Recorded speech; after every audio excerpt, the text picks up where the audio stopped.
On episode 249 of the Tennis Files podcast, you'll learn why pushers win, hitters win, and tweeners lose with special guest, Coach Peter Freeman.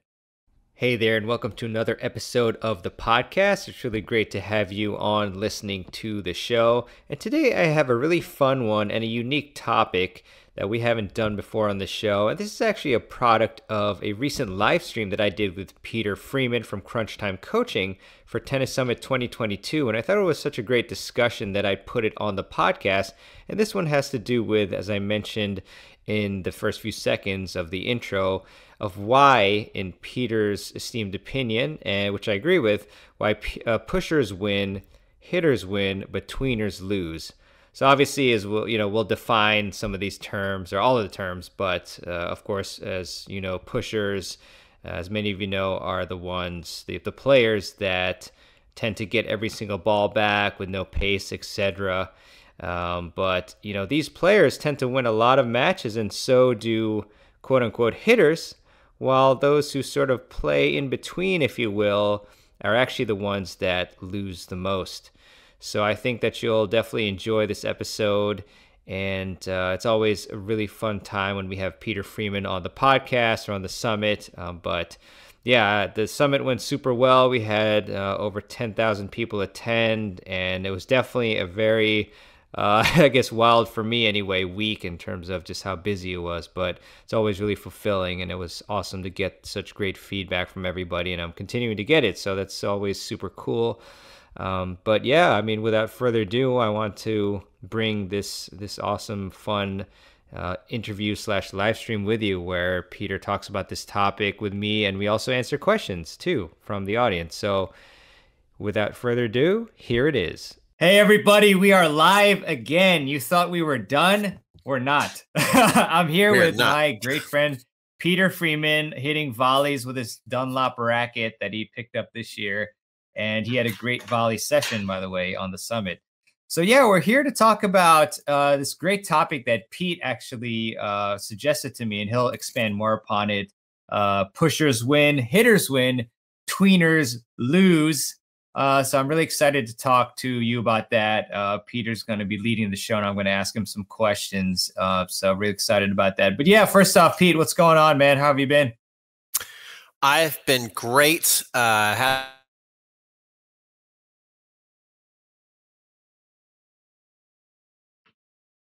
Oh, Pete, by the way, is having a little bit of internet issues, so hopefully it'll stabilize. But how am I doing? So Pete, hopefully you'll be back soon, but I'm doing great. I am pretty tired, obviously. We had an amazing week last week. Around like 10,000 people, I think, joined the summit. And yeah, no complaints there. A lot of great sessions. I'm really excited personally to go back and watch them all because there's just so much information that... Oh, here we go. Peter's back. Peter, how you doing? We are experiencing turbulence. Everybody put your seatbelt on. It might be a little bumpy ride, but I'm sure we'll get you back to your destination. That is an amazing impression. You must fly a lot. How's it going, guys? Yeah, I'm like having a tough time with internet. So if you guys see me disappear, I will be coming back. Mehrban will keep the show going. So don't panic. We will be here, and I will be back. And Mehrban's a pro, so if I leave, he's got it. Yeah, thanks, Peter. Yeah, he might leave just at any point. Whether internet, he might get mad. No, I'm kidding. He has a great temperament. Yeah, I guess Pete. I think he's downloading Twitter or something to save it just in case. Yes. Yeah, that's interesting topic. But yeah, anyways, hey, John, I see you there. And hey, everybody, let us know where you're tuning in from in the chat. So yeah, like I said, today we're going to talk about, just single strategy and how you can improve it, and, different player types as well, the pushers, hitters, and tweeners, and the pros and cons of each one. This actually works in doubles too. This is doubles. Doubles. Singles. Okay. This is just, I think this is going to be a really, really good session tonight. I'm looking forward to it. It's kind of like, I've always, it's like you're on the cusp of something, but you don't quite know how to put it. Now, tonight, I know how to put it, and I want to share it with you guys. Something you've seen forever, something you guys are all going to be able to relate to. I even relate to it. I'm sure Mehrban relates to it. and it's a 100% true. So yeah, hello, love Elaine. it. Elaine from Central New Hey, Jersey. Central New Jersey, not too far from me. As we mentioned, John is here. What's up, John? And yes, sunny Victoria, BC, cherry blossoms. Nice. We've got some cherry blossoms out. And how about you, Pete? You seen any in your neck of the woods? Oh man, Georgia is beautiful right now. Today was like mid 70s. It was incredible. So yeah, that's right. We got a Georgia. Rosie sees Rosie, Georgia. what's up? Yes. Very nice. Is that close to Atlanta? Where's that? I don't think so. How far is that from Atlanta, Rosie? I don't think so. Yeah, guys, come on in. Say hello. Give Mehrban a big hand for getting through another successful tennis summit. Congratulations. Yeah. Thank you, my friend.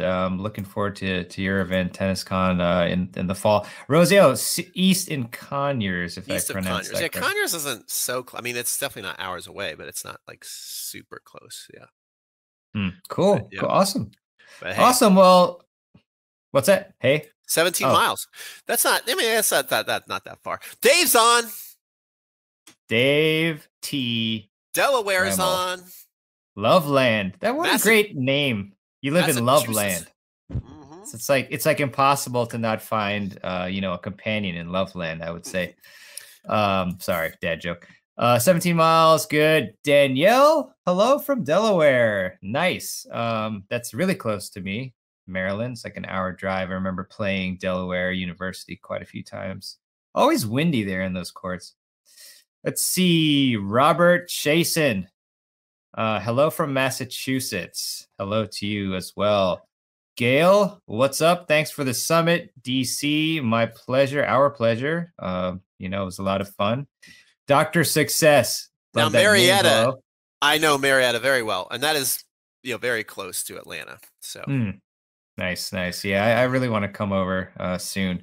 You should. Yeah, 100%. So yeah, thanks for saying hello, everybody. We're gonna have a nice session today. And before we go into it, I just do want to let everyone know that this is the last night to get the Tennis Summit 2022 All Access Pass.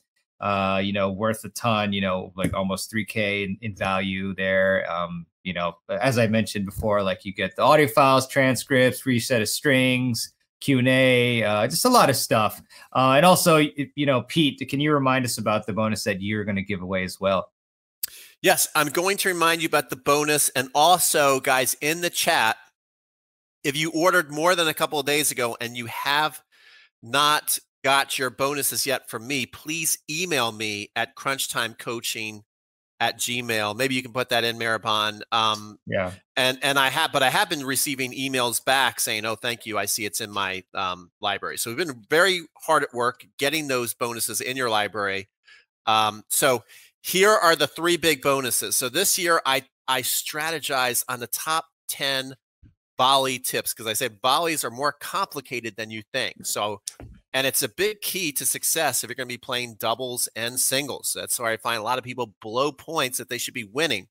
So I'm arming you with Next Level Doubles, which is 108 videos that talks about, how to win with weaker partners, how to win when you are the 108 videos. It's pretty awesome. And it covers strategy, drills, technique. Like, yeah, when I create a course, I basically just pour all my thoughts out into the course. And and they're not each 1 second videos, right? What? No, they're not. They're not. I'm just kidding. Yeah, I mean, some of them are like 5 minutes, some are like 10, 15 minutes. I mean, it was a lot of work. So go to Next Level. You get Next Level Doubles. You get No Fear Net Play, which really gets technical on your forehand and your backhand volley, plus gives you more drills. And then my 7-day double specialty shot challenge. So, if you go through all that, I would even start maybe with a 7-day double specialty shot challenge, see if you guys can do that. But yeah, email me if you have not gotten your bonus and you signed up more than a couple days ago, because we have been hard at work. If you just signed up like today, if you sign up tonight, which I hope you do, Mehrban, can you put my link in there so they can get my bonuses? So if you sign up tonight, give me like 48 hours to get that bonus in your library. And if you don't get it in your library or don't know how to log in or forget your user and password or whatever, just email me at crunchtimecoaching@gmail.com. Don't think that you are inconveniencing me by emailing me if you forgot your user and a password. I'm happy to get those emails. I love when people email me and say, I forgot how to log in or I can't log in. Then I know, okay, you want to get in and I can easily help you. So I'm here to help both on the court and off the court. Yes, we really appreciate that. So yeah, I put the link in the chat, and if you go through Pete's links, and you'll get that. And and by the way, shoot, I forgot to mention. So I am actually throwing in something really cool. Like it's like a lot of value, guys. So guys and gals and everybody. So I'm actually throwing in not only my top 10 interviews from the podcast, the Tennis Files podcast, which you should all check out, but also I'm adding in another summit for you guys. So I'm adding in my second tennis summit. And also in case you have that summit, just let me know, email me, and I'll set you up with a different summit. So wow. So you're getting two summits. You're getting, all the bonuses I mentioned, all the bonuses that Peter mentioned, if you go through Peter's link. So yeah, we just packed it in for you. Amazing. Yeah, so it's pretty sweet. So we'll talk about it again at the end. Can you put that comment up by Tennis Tuition, who, by the way, he is great. We have a good relationship now. This guy, he did my 7-day serve challenge and my forehand challenge. He was sending me videos serving in the pouring rain. It was amazing. Wow. Nice. Yes. Oh, dang. That's commitment. I love that drive, when you see that. So awesome. Let me get to some more comments, because I love the comments, and then let me take this email off for now, actually. Yeah. Okay, cool. So we got so Gail, I think we got Gail already. We got Deborah. Hello, P Rock or Proc from Eastern Mass, another Massachusettsian. I didn't say that right. Kay, hey from Australia. Wow, fantastic. I got to visit there sometime. Dr. Bagel Maker. The Bagel Maker's on 6060 every time, right? He came out to Atlanta, and we had a great time. We were on the court. We went out and had some bagels. No, we had some lunch together. Really great guy. Great guy. Nice. Love that. That's an intimidating name for a tennis player. Yeah.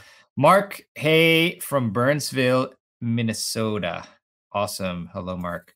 Couple more here. King Arthur USA. Vic Braden book, Tennis for the Future, in my humble opinion, is a good book to understand tennis. Great suggestion. A legend. Appreciate that. Vic Braden. Fantastic. Yeah, a legend. Oh, I love watching his videos, like on the serve and other stuff. Really good. Pete always respond. Yeah, to every request. Go down to Josine. Oh, nice. Hey, Beck. By the way, she's Becky, coming. Beck, sorry. She's coming on. She's coming on Friday. She's coming 2 days. We're doing a hyper focus camp. 4 players. We go deep on technique. Nice. Yes. Awesome. Love that. Love that. Great. So everybody, let's get started. So again, we're talking about pushers win. There's other names for that. Obviously, we respect those types of players. Hitters win and tweeners lose. So Pete, can you please let us know, what this means? Some people might not be familiar with, some of these terms and just the overall gist of what you want to talk about today. Yes. So I came up with this the other day when I had a student. He came from North Carolina, and I set him up with because this guy legitimately has a 5-0 kick serve. I'm not kidding. Like, the serve is unbelievable. He's really good at serve and volleying. He has a nice ripping topspin forehand. And when he rips his forehand and he gets it in, it is every bit of a 5-0 forehand. But he said, Pete, I want to come down to Atlanta, and I want you to watch me play, because I know I have all these skills, but I lose to 3-5 and 4-0 players, and everybody always tells me I should do better because, I have these skills that I feel I should be, winning more matches. So he says, I particularly lose against counter punchers, which a lot of people call pushers. Mm-hmm. So I found the ultimate best counterpuncher, most legendary counterpuncher to put him against. If you guys watch YouTube videos, there's a guy called the most exhausting player, MEP. Ian from Essential Tennis even brought him up to Wisconsin to play him. So I know Ben, and I said, Ben, would you play my player? He needs practice against a guy just like you. And so I watched them play. And MEP destroyed him. And this guy hit so many great shots. He didn't play bad at all. He didn't play bad at all. And there's lots of MEPs, most exhausting players, all over the globe, I realized. You know, lots of times they get trashed. But when they're really good at this skill, they win a lot of matches. So pushers win. They don't get the credit that they deserve, but they get a lot of W's that they deserve. Okay? Then, if you go on YouTube and you watch MEP play this 12-year-old Simon, he's 40 in the nation in 12 and unders. And Simon is a hitter because Simon actually now goes to Windy Hill High Performance Tennis. I saw Simon today playing on the court, so I see him close up. This is his craft. This is what he does since he's been like 5, 6 years old. Eats, sleeps, dreams tennis. He's even watched all of. Imagine a 12-year-old. He's watched all of MEP's videos. He, this is his life. This is his passion. So he's out there every single day for like 3-4 hours a day. So he's becoming a little machine. So he's a hitter. Hitters win. But where a lot of recreational players, especially who feel stuck, who feel frustrated, who are going against players that they go, man, I got nicer strokes than this player for sure. But why can't I beat him? There's a good chance you're a tweener. And so what's a tweener? A tweener is somebody who has maybe too much pride, maybe foolish pride, to resort to pushing. They don't have the repetitions. It could be many things. It could be the repetition, it could be the technique, or it could be the belief. It's one of those three that you don't have to be able to hit. So you're stuck in tweener land to where you're not quite pushing, but you're not quite hitting either. It's like you're trying to hit the ball, but then you're like trying to hold on to the shot at the same time. Mm-hmm. And you will lose. You will lose. You can't win like that. And so tonight, this is like a public service announcement that I want to talk about and help you guys navigate and give you guys some options and also give you some opinions. Like, here's another perfect example. Tonight, I'm watching a match at Windy Hill. And there's this guy who's very highly ranked nationally in 14 unders. He's really good. And he hits the ball. He looks a lot like Roger Federer. I mean, a lot. His stroke is modeled after Federer. And he's playing this other guy who doesn't look near as good as him. You know, you guys, if you watched him, you wouldn't call him a pusher. You'd say the other guy, you'd still looks good. But the guy I'm talking about who's nationally ranked clearly looks better. His strokes are more polished. And he comes out and he's hitting. And he's dominating. He gets up 5-1 hitting. But the other guy who actually the coach at Windy Hill tonight, the main guy running the program, accused him of pushing. Right? He's like, you didn't play the way you should. You pushed because he came back and won 7-6. But the coach still didn't want to give him credit because he's like, you pushed your way back. But to me, still, I'm going, you know what? But he won and he didn't give up and he fought. And what happened was the hitter lost a little bit of confidence, turned into a tweener. He went from a hitter to a tweener, and the pusher never gave up and basically made the guy choke himself out and lose. Yeah. So I feel that most recreational players, they're not going to want to hear this, have got to figure out the correct blend of pushing and hitting and avoid tweenering as much as possible, if that makes sense. It makes a lot of sense. Yeah, I think kind of a similar case as you. Like I can remember some matches where, with that last student, like I was hitting out, hitting big and all that, but then something caused me, usually it's like thinking about the score and whatnot to just, kind of hit in the middle ground and hit some, push some, or just, yeah, because either you choose, like if you're a pusher, quote unquote, like you're just getting every ball back, you're committed, but like the tweener is kind of like, you're not really being aggressive enough. You're like hanging some balls like in the middle and you start missing. So yeah, I really like this concept here. Let's see if I'm just looking if we have any questions. Tennis Teuton, and sorry if I interrupted you, Pete, but No. what bends pushers, counter punchers can teach you is patience and shot selection, I believe. Yes. And so tonight I want to talk about hitting and I want to talk about pushing. And another thing is a lot of people think that pushing is always like a bad shot, because lots of times people who are pushers can look bad.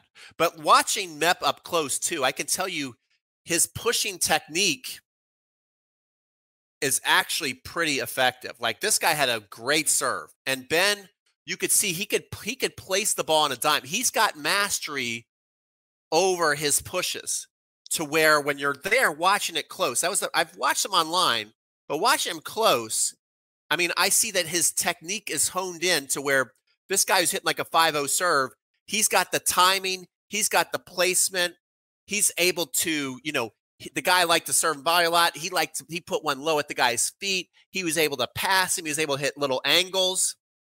Yeah. And so there's lots of good quality hits when you're pushing. Okay. Mm-hmm. And there's all sorts of technique within the pushing cycle. So if you could maybe blow me up so I can kind of show people sure some strokes. Go for it. So I'm going to actually take off this headset.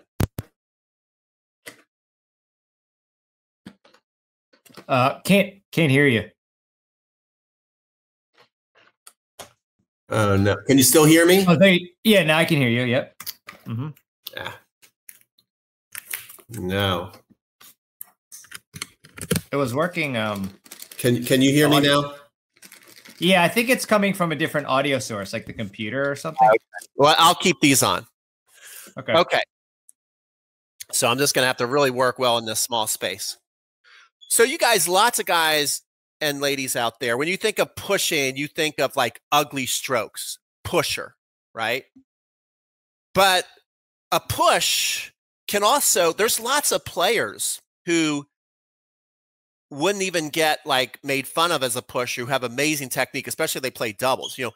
A push is anything where you're pushing at the ball and you're not, there's some acceleration, but your body is more pushing the ball. So, this is a push, right? Obviously. And this is what a lot of people think about a pusher, but this awesome technique is also a push. I'm pushing this ball. I'm not hitting this ball.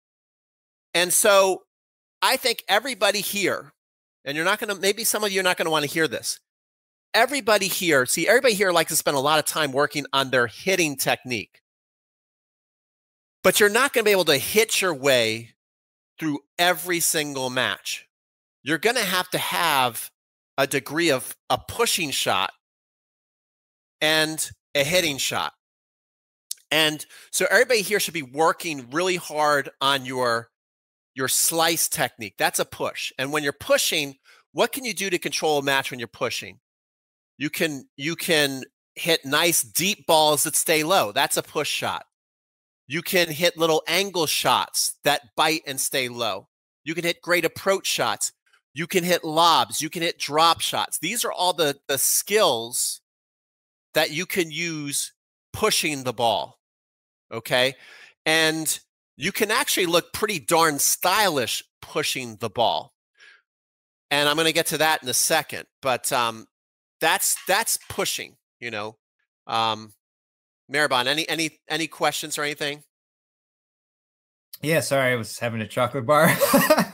But I totally agree with you. I mean, playing the pusher style where they have nailed down these like low slices and chip shots can be extremely difficult and very taxing, more taxing than having these shots for like normal shots that are waist high or even higher at the shoulder, especially for somebody like me with like a in between like a semi-western and western grip.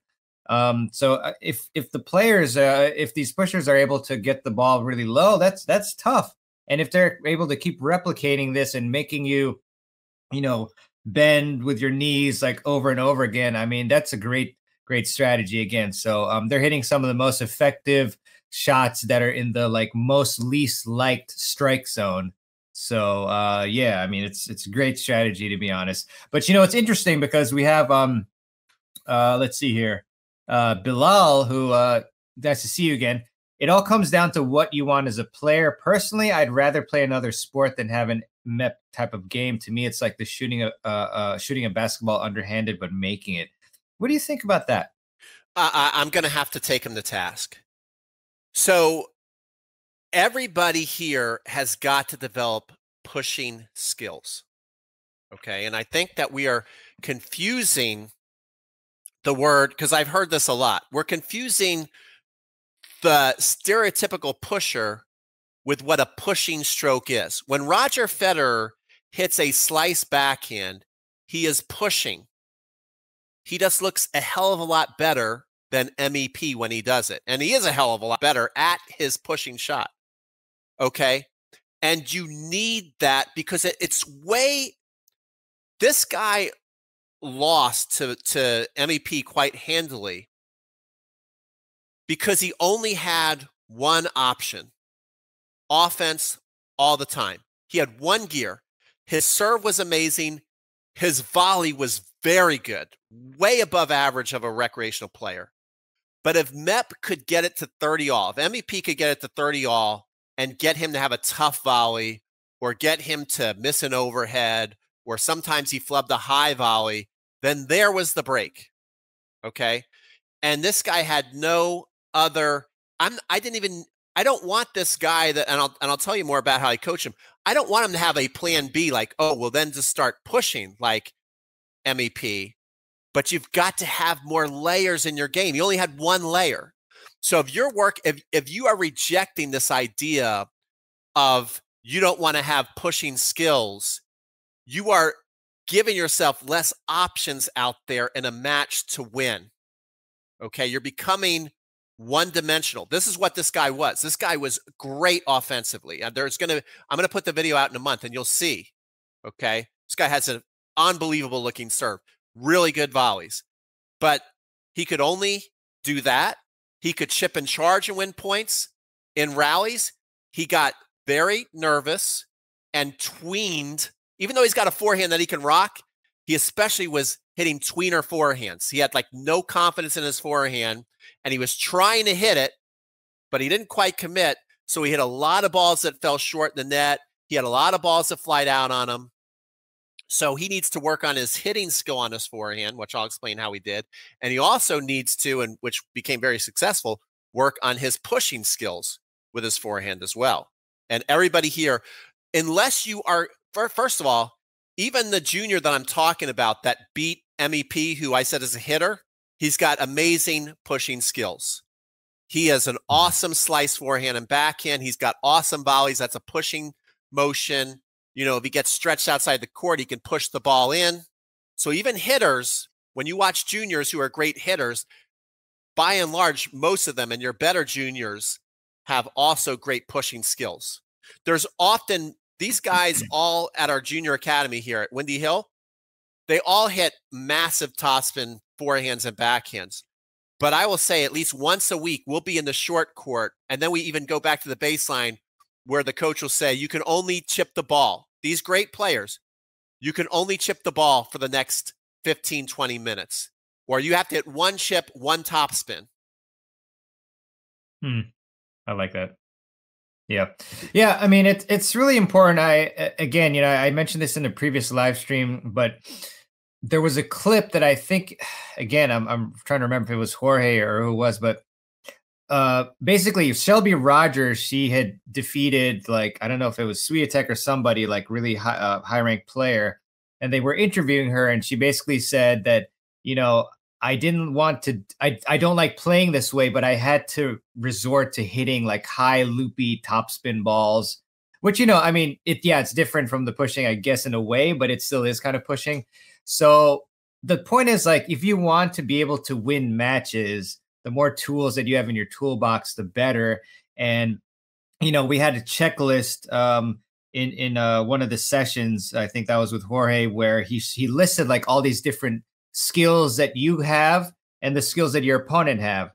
And, maybe your opponent might have like 7 skills and you only have 3. But if you can employ one of those skills that you have that they don't have, and that's going to hurt them, then you could win the match. So, sometimes you just really have to dig deep and play a style that you may not, like to play, or you think is ugly or whatever, if you want to win. So, and, I know that everybody tuning in here is pretty much competitive. They want to improve. They want to win. So it's just a matter of really trying to find the tactics that will hurt your opponent the most and employing them.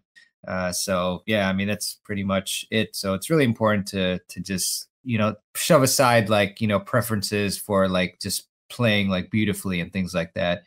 Let's see what else we got here. So Sherry. We got some good questions. Yeah.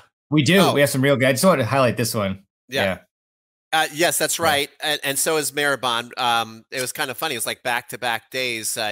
So Ian's doing something pretty courageous. He's made a book called Essential Tennis. He came to Georgia and filmed with the Tennis Troll channel, which MEP actually played his co-author, Joel. So MEP is going to be on that. And then he came and we did like 6 or 7 videos with him, me and my friend Matt Bradshaw from Coffee Break Tennis. And then he came up to you, right, Mehrban?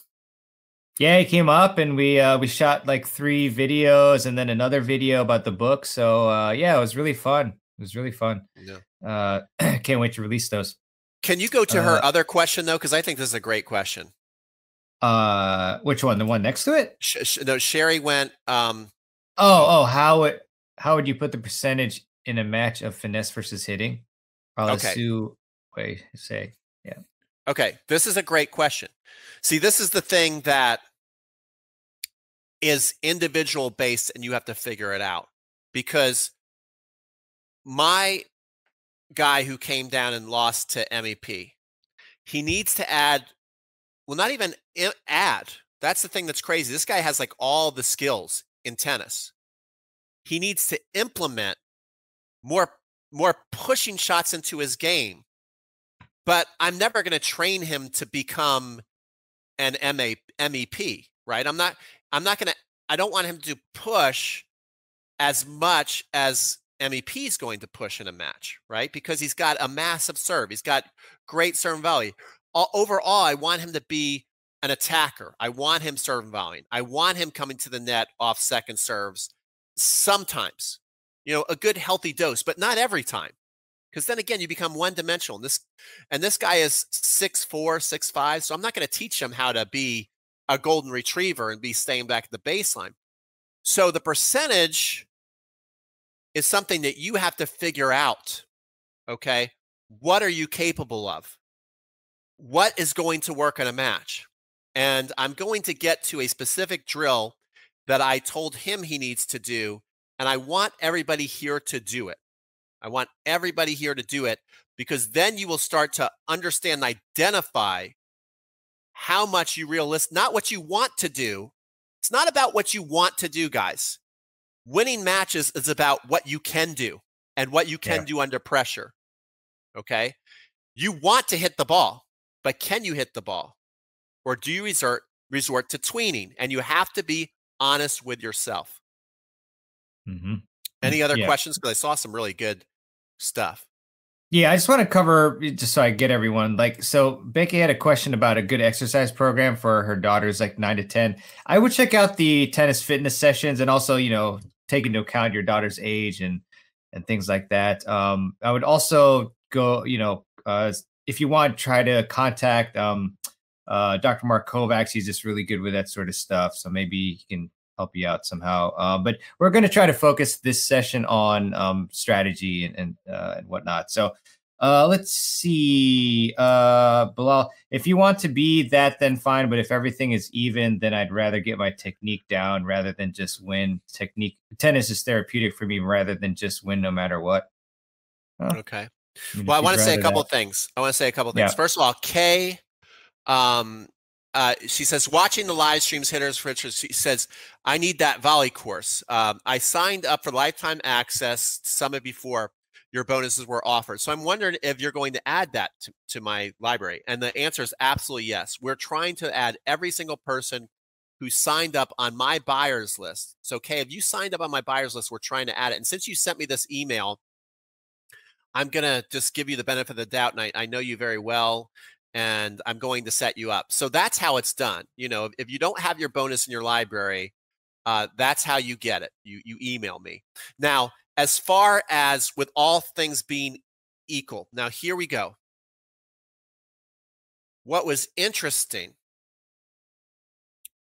because he says, I'd rather just work on my technique, okay? Pushing is an art form. It's a technique. And the thing that you guys are not getting is pushing is not necessarily hitting the ball slow. Okay, it's not having the pressure of having to swing and hit. Now, I'm in my living room, so I can't take a big swing and hit, plus my buddy B2's right there. But imagine I'm trying to swing like Roger Federer, okay? That's going to go fast. But pushing is always, for most people, is going to be easier under pressure if you have good technique pushing. If you have a good-looking slice forehand. Now, here's the thing. You can actually crack, and I'm not kidding, you can crack a slice forehand. You can crack a backhand slice.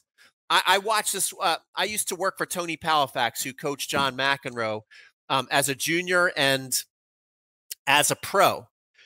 And one of the hardest balls I've ever seen for my life is this guy in his mid-60s at the time, hitting with a junior who was a very highly ranked junior in New York, who was probably about 16, 18 years old. And this guy's hitting massive topspin. And Tony Palafax is absolutely rocking a backhand slice. I mean, the thing was moving like a laser, landing an inch from the baseline, skidding violently at him. And he was hitting the crap out of the ball, but he was pushing. Okay? He's not a pusher, but it's a pushing motion. It's not a swinging, hitting motion. And that's what I'm trying to get you guys to understand is if you want to play your best tennis, especially with the amount of time that you guys have, you've got to dedicate a good amount of time in your practice sessions to developing good pushing technique. And it doesn't mean that it's soft, that you're hitting the ball soft. Okay? Just like hitting doesn't mean that you're hitting the ball hard. Okay? That's another thing I want you to understand. So, like, if I'm warming up with somebody and I'm relaxed and I'm hitting the ball at about 40% power, but it's a hitting technique. If I'm doing this, I'm hitting. Okay? If I'm rallying with somebody, I'm doing this, I'm hitting. Okay? And I can make this work in a match. Hitting isn't going for winners. It's just the motion of hitting and no holding back, no inhibition. So a hit can be this and a hit can be this. Okay? A hit can be a conservative rally ball. A hit can be a challenge ball where you're trying to be on offense and see if they can handle your pace. And a hit can be going for an all-out winner. Okay? But this is still this nice little soft hit I'm doing. I'm hitting the ball. I'm not pushing. Okay? And I'm not tweening either, more importantly. A tweener is when you're trying to hit and then you get like a little yip somewhere along the way as you're hitting, and then you try and follow through after that. That is where you lose. If you're out there in a match and you say, I don't care if I lose, I'm going to hit. But then somewhere along the way, you lost faith in your hitting ability, which no one here on this call is above that. And I'm including myself and Mehrban. No one on this call is above that happening to you in a match. And if you just continue to say, damn it, I'm just going to hit my way out of it, you're not. You're just going to get more and more nervous and more frustrated, and you're going to lose faster.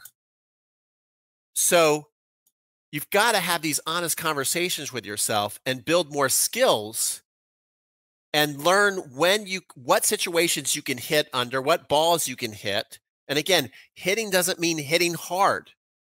Hitting just means hitting free, and it's a swinging motion versus a pushing motion. So as a tennis player, you need to have a swinging motion and a pushing motion. And when you are going in between those two motions, you are going to lose almost all your matches unless you're playing somebody else who's going through the same exact problem as you. And it's just a matter of who doesn't, do worse on, on that situation. Yeah, I love it. Thanks, Peter. We have a lot of questions. Tennis Touton. Sherry, my main practice partner, is a counterpuncher, and he has really made me work on my game so far. Slice is indeed a good option. Agreed. King Arthur, USA, even though that sounds British. Vic Braden says heavy topspin down the middle, high bouncing balls. Good strategy. Good strategy. Mm-hmm. Oh, absolutely. Yeah. I actually did some of that in when I was doing my videos with Ian, and that worked out really well. Sherry, how would you? Oh, I think we did that already. Yeah, we did that. Let's see. King Arthur, underspin has to be played right, not percentage. Heavy topspin. It does have to be played right. Not sure about the not percentage. Yeah, I'm not sure, but the heavy topspin, again, everybody here would love to hit heavy topspin, but I'm telling you that everybody here eventually in a matches, not every match, but at some point in a match, you're going to lose that feel. Most of us are going to lose that feel on how to hit that heavy topspin that requires you to swing out. And I'm going to talk about how this one guy completely lost the feel to do that, even though he's fully capable of. And we'll get to that in a second. My poor buddy B2 is here growling. I don't know if you can hear him. He's having a tough time. Can you want to help him out? No. Oh, I can barely hear. Okay. Yeah, show him. Okay, so my buddy B2 got a hot spot. And yeah, he's a little bit of he was supposed to get groomed tomorrow because he's in desperate need of grooming. But now that he's got a hot spot, of course, it won't take him. And the next grooming session isn't till I can't get him until June. Oh, come on. Yeah. So he's having a really tough time, my buddy. A really, really rough time. Sorry. Really rough time. Get it? Anyway. I got it. I know it's terrible. I apologize. Let's see. What do we got here? Got that one.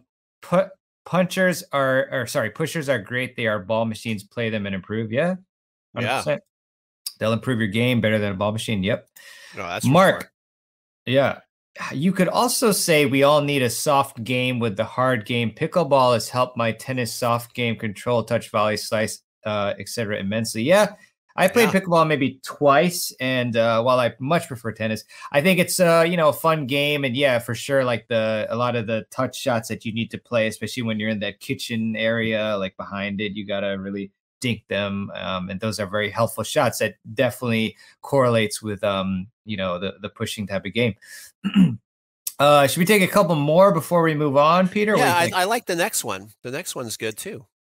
Rightio. HJ Joy. Are there certain balls you should push back, like when they are at shoulder height out of the strike zone? Deep lobs? Yes. So I'm going to give you a couple of situations when you should go to a pushing technique. And there's probably more, so I'm not nailing probably every one of them, but just here's some ones for sure. Yes, definitely. Especially when you have a one-handed backhand, high backhands. So if you have a one-hander, this is a great time to go to a pushing motion. When the ball is out of your reach a little bit, and you're stretching and you're going to lose control by hitting, then you got to, go to a pushing motion. When you're on the run and you're barely getting to the ball. And the pros do this all the time. You know, you see a drop shot. You ever see that where they hit a great drop shot and the other person runs up and they don't swing at it because they know if they swing at it, they're moving too fast to where they're not going to be able to control the ball. So they get up there, they slide, especially on the clay. We're getting ready to watch a lot of great clay court tennis in the next couple months. And they hit that little angle ball. That's a pushing technique. Okay. Also, when another great time to push is when to absorb pace. You know, you can kind of swing and absorb pace, like it's coming fast, and just the way you kind of like use your legs and your hands, the feel in your hands, and you also most likely don't swing through the ball fast, but you kind of, you know, you're still swinging, but you kind of absorb that pace and pick it up. That's a way to absorb pace. Another way to absorb pace, though, is to have that ball come and you block it back. Someone's got a big fast serve. Stan Wawrinka actually does this a lot on the forehand. You know, I notice, especially on clay, big serve comes, he'll chip the ball back. So he's basically trying to take all that sting out of the ball and get it back in play. Lobs are a great time to go to a pushing motion. These are all the times. But here's the most important one. This is where you have to have an honest conversation. And this is kind of like, it's a skill you got to develop, and you got to be really honest with yourself. There are certain moments in a match, okay? And I haven't mastered tennis. I'm just telling you what's worked for me a lot. And I think all good players will kind of say this. Is there's certain times in a match to where like a second serve is coming and I still want to be offensive. And I know that the serve is just like, it's not a very good serve. I know it's totally attackable, but maybe the score line is a certain way. Or maybe sometimes, like even the Dow says, I'm not playing with the right feelings. I'm struggling to find the feeling of the ball, right? I will push the return. I will slice it. I will chip and charge. Or maybe I'll chip it low and bring them in and then hit a passing shot. Then there's other moments in the match to where the adrenaline's going, the confidence is there, the score can still be close. It can still be a big pressure point. But there's something inside me that goes, you know what? Let it rip. You've got this. And then I know it's time to go. The worst is when you're playing a match, you keep getting these lollipop serves, you keep flubbing them, maybe you tween them. See, when you tween them, you're not pushing. And I think a lot of you think that you are resorting to pushing when you're hitting your tweener shot. I think you get it confused. So you're trying to hit, but then you've got this push in there, and then you start yelling at yourself like, I'm pushing. No, you're not. You're tweening. And then you tell yourself the next time, like, I'm going to rip it. I'm no more pushing. And then you miss it again because the confidence isn't there. And that's what I don't want you to fall into. If it's not there, don't keep yelling at yourself to stop pushing, because you're not pushing. You're tweening. And you might need to push a couple balls to build your confidence up, get your feel back, win a couple points, get the scoreboard going back in your favor so that you can swing out with confidence again. And that's the most important time to learn when to push and when to hit. Love that, man. Love that. That's good stuff. We have a lot of questions here. I lose too many matches, Dave. When watchers say I was a better player, I get it, but this is really a hard thing for me. Okay. Yeah. I mean, it's, you know, it definitely happens where, again, you know, like you may look like you have the better looking strokes, but in the end, you know, it's your opponent that is more consistent and, brings out the more difficult shots that you can't, quite hit. So yeah, it happens all the time. Okay. Yeah. Do we have a couple more questions? Then I'm going to get to the drill that I want everybody to do. If you really want to play the way you want to play, I'm going to give you a drill, and then if you definitely go do this. Heck yeah, I can't wait. So just a couple, yeah. Dave read Braden's book, Mental Tennis. Yep. Christopher, I'm getting lost in terminology. The goal is to become a complete player, master all the strokes, spin, and speeds, play offense and defense, learn to construct a point, etc., know how to play a point. Yeah. Absolutely. Yeah. Perfect. And Christopher's a good player. He sent me some videos. He's got a great serve. Oh, nice. Awesome. Love to hear y'all. I know you guys. Dave, thanks. Sherry, I think MEPs develop defense first, then grow into offense. Yeah. Definitely defense oriented. Yeah.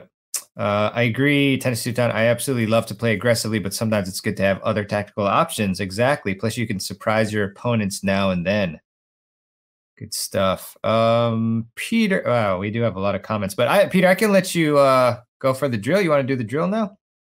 Yes, I want to do the drill. This is so. He lost to MEP, my student, and I told him, like, because it was kind of weird. He lost like 1-2, and I was impressed with his play. I'm not kidding. I'm like, man, this guy is really good offensive, way better than most recreational players. Okay, especially ones that are playing 3-5-4-0 tennis.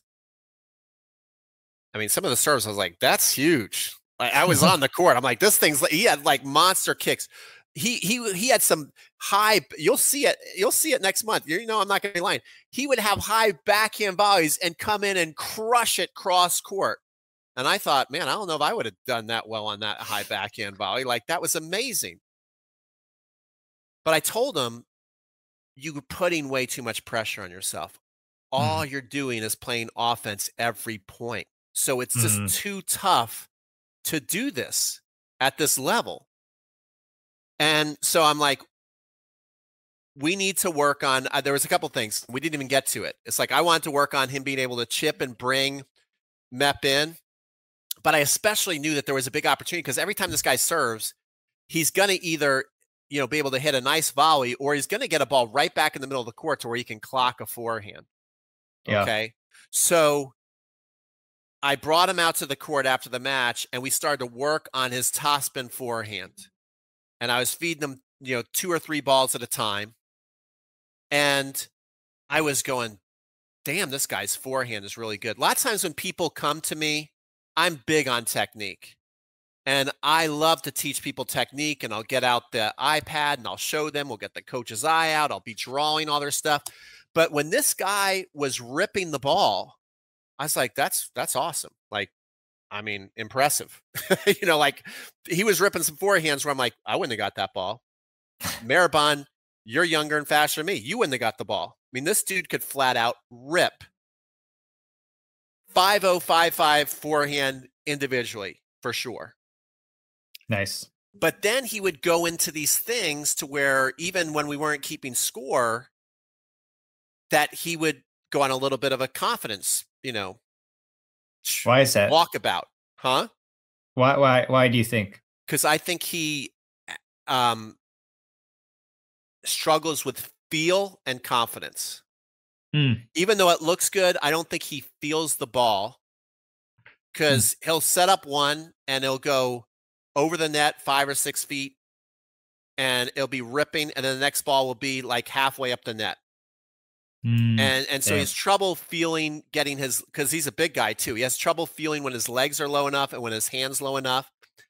And then I said, okay, but we got to a point where he's hitting the ball pretty good. And I'm like, okay, now, so the first thing I'm doing is just feeding him underhand on his side.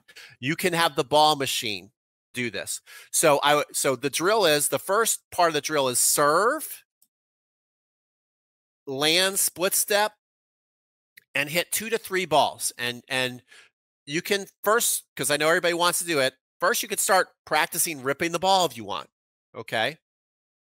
And see how you're doing with that. Then when you feel the ball, when you're like, okay, I'm warmed up, and this is way harder than you think it is, you've got to serve, and you've got to hit, and legitimately hit. If you want to be a hitter, you got to hit 2 forehands in a row to win the point. And you want to hit, and if you feed the ball, like if you're a righty and you feed the ball to yourself on the do side, hit cross court. And if you have the ball feed to the ad side, maybe you can even oscillate your ball machine, so you could do 1 and 1, then hit inside out. Okay. And I want the ball to be, I don't want you to be trying to hit a winner. Okay. Because you can't go through, we're trying to add dimensions to your game. So don't go out there, man, I was just ripping the crap, all my shots are than winners. I'm not asking you to hit winners. I'm asking you to hit heavy to both sides of the court with a good amount of topspin and confidence. And you got to do that. So it's serve, it's got to be in. Forehand's got to be in. Forehand's got to be in again. You're up 15 love. You don't do that, you're down 15 love. Okay. And I did it with this guy who's got a beautiful forehand.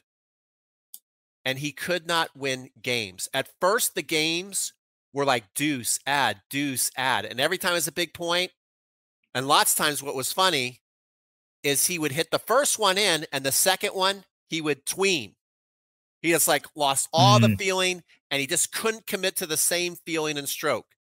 So he hit him out. He'd spray. Sometimes he lost complete field spin. It would go flying into the curtain. Sometimes he put too much spin on the ball and bottom into the net. Sometimes he'd jerk out and he would miss it wide. But he could not put those two shots in a row together, and he would lose the games. It'd go deuce, add, lost.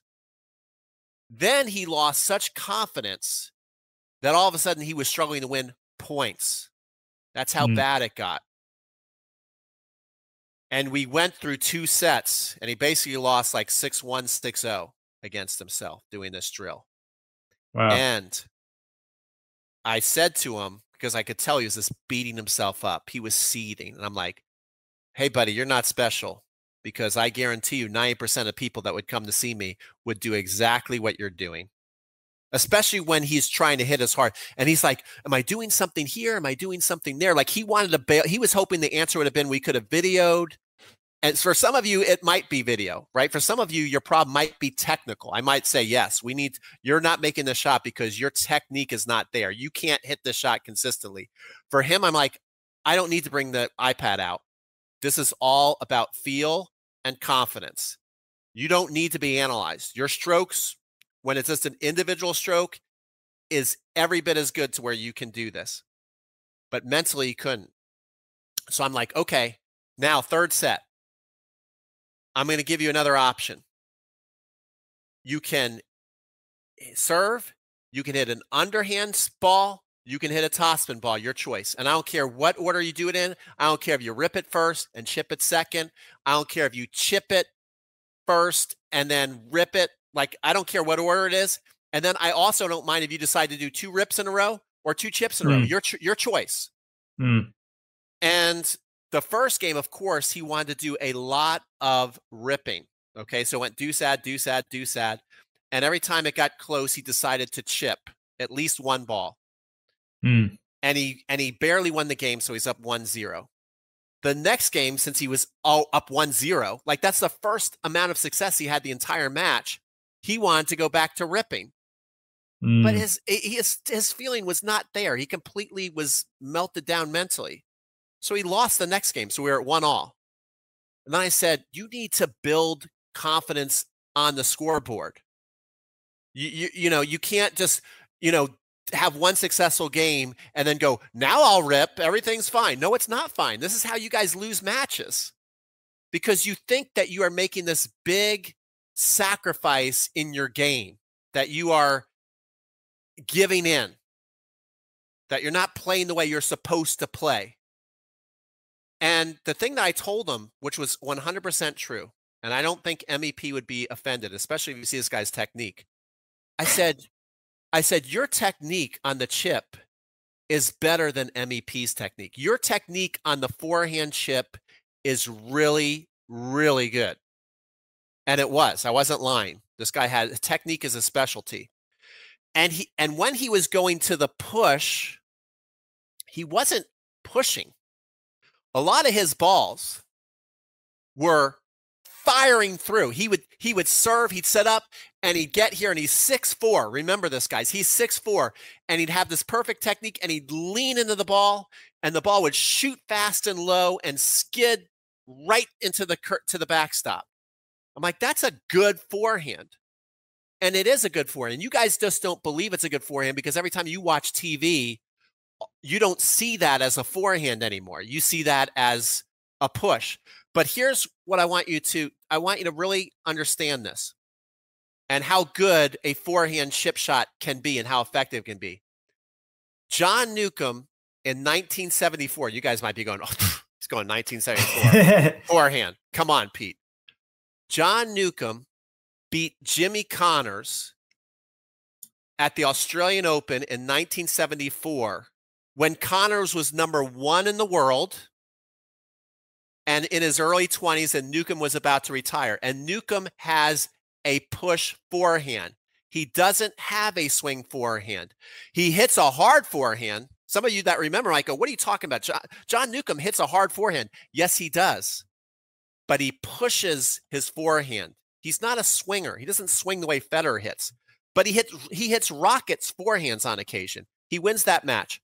Jimmy Connors, at age 38 or 39, played Agassi to 5 sets. Agassi, he's always going to be part of modern tennis.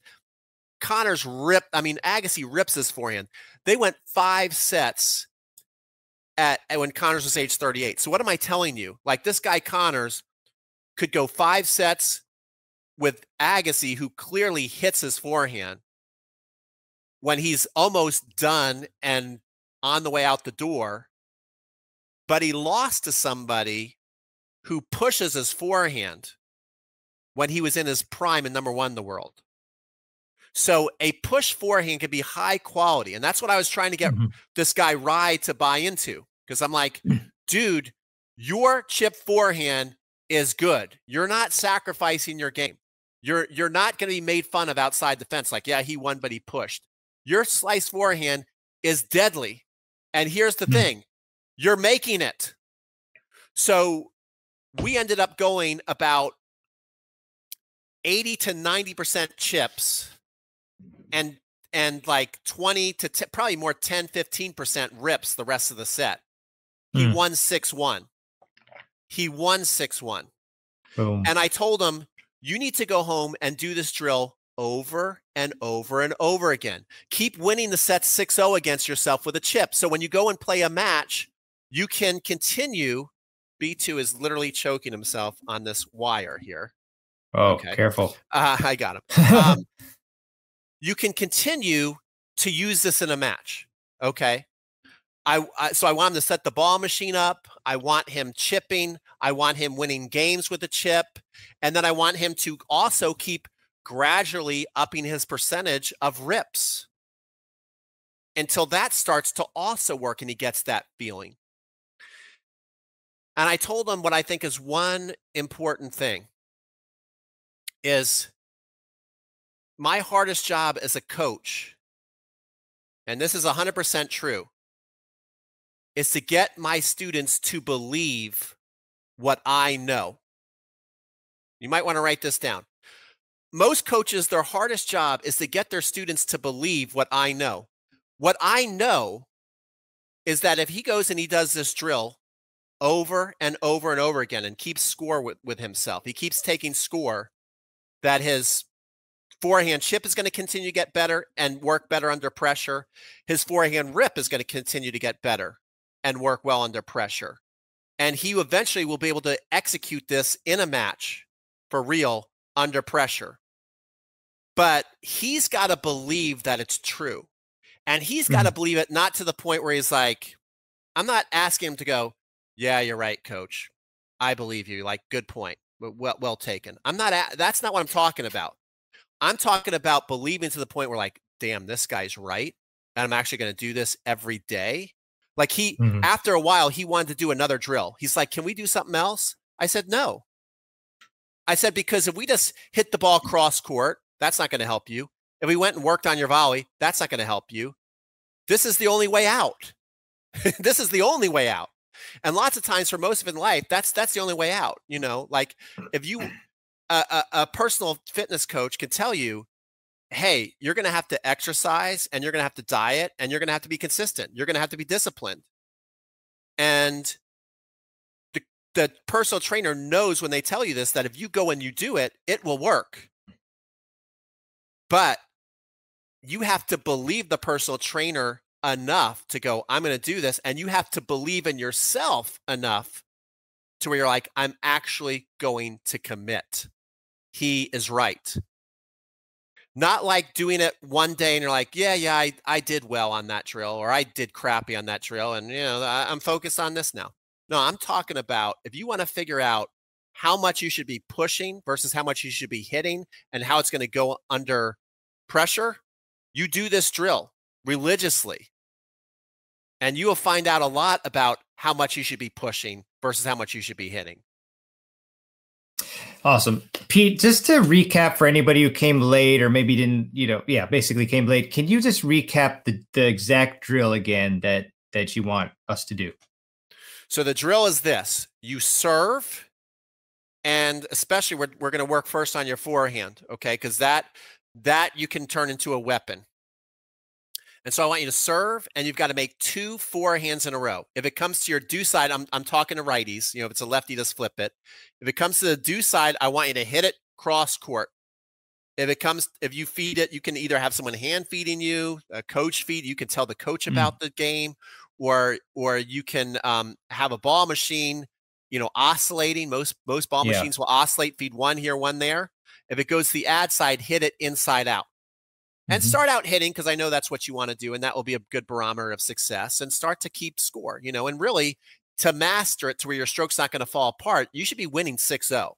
You should be winning 6-0 and barely lose any points and not be scratching your head. I mean, you will miss some. You're not going to play perfect, but this is in a controlled environment to where you should make and win most of these points. You should win 2 to 3 to 1 ratio if you're doing it right. If you're like 50-50 and you're 30-40 and you're battling deuce ad against yourself, this is really going to exploit itself in a match. And then after you do that, then you can add a new rule where you're like, okay, now I have the option to hit it and to push it. And it can be any order you want. You can do 2 pushes in a row. You could do 2 hits in a row. You could do 1 and 1. But you've also got to figure out how smart are you, because the temptation is going to be like, oh, well, I'm winning points pushing. So I want to go back to ripping like right now the entire game. And that's exactly what this guy did. And he lost the game really quick. So I want you to also manage the scoreboard, even MEP, which was interesting because you guys are like, well, he's mostly a pusher. One thing that was interesting is he plays the scoreboard really well. He knew exactly how to keep the ball in play. And then at certain times in the match, especially when the scoreboard pressure wasn't there, he's also added another dimension in his game. He came over a couple forehands. He chipped and came in and put some balls away at the net. He took a little more offense, but the scoreboard was in his favor. If you ask Mep to hit the ball or come to the net when he's used to doing this, right? And you say, okay, do it, 30, 40, 5, 6. I mean, he might be able to do it once in a while, but the confidence isn't there. But he was so good at mixing in the right times to play offense, where all of a sudden you're like, damn, I didn't know Mep had offense. And he does, but he knew the right time to use it. Yeah, love that. Let's see. Thank you for recapping that. GOAT seems like push serve return against big serve is a good idea. I remember using that quite a bit actually in singles matches, especially against big serving opponents. Half the battle is getting that ball, like just chipping it low, and I had a lot of success with that. I found that the big servers, they expected to get a lot of free points, but by reducing that, it kind of had them panicked. So that's a good idea for sure. P Musco 1, I'm a 3-0 player. Generously, should I seek out pushers to play as a way to hone skills? What do you think? Yes, absolutely. You should you're going to have to play. I mean, just by playing 3-0, you're going to play pushers. So you will play pushers. But what I want you to understand is that I think most people go, I want to play pushers so I learn how to use offense and destroy them. Like that's the ultimate fantasy.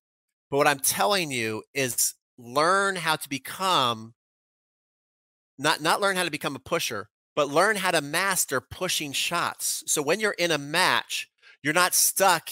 Why people lose so many matches is you get stuck in tweenerville, and you want to hit the ball, but you just keep tweening every shot. And you either A, refuse to have pushing shots because you're like, that's not how I play. I'd rather jump off a bridge than do that. Or B, you don't have good pushing technique. Look, guys,